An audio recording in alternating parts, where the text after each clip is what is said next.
Каналыма қош келдіңіздер. Бүгін сіздермен тағы да бір пайдалы ақпаратпен бөліскім келіп отыр. Күз уақытысы келді. Бетті ағартатын, оның дағын жасыратын маскалар, қажетті әдістерді қолдана беруге болады. Соған орай мен сіздерге пайдалы болатын керемет ақпаратпен бөліскім келіп отыр. Аскорбиновая кислота кез келген аптекада табылады. Ол сіздің бетіңіздің дағымен күресте, сепкілмен күресте, куперозамен күресте оның әжіміне жақсы әсер береді. Зиянсыз қышқылдардың бірі, сонымен қатар бетке өте қажетті қышқылдардың бірі.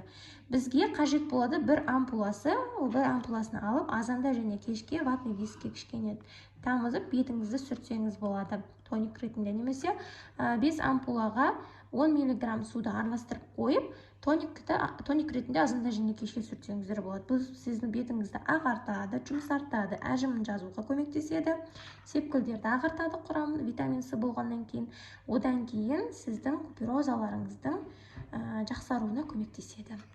Бұл өте керемет әдіс, міндетті түрде қолданып көріңіздер. Бұл ең зиянсыз қышқылдардың бірі, қорықпаңыздар.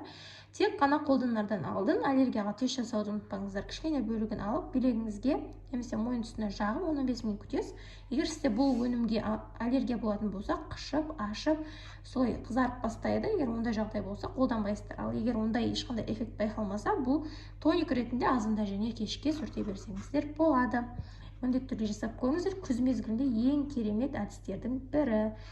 Жасап, нәтижесімен комментарий бөлімінде жазып қалдырыңыздар, және менің парақшама, менің каналыма тіркелуді ұмытпаңыздар. Алда пайдалы ақпараттар өте көп болады.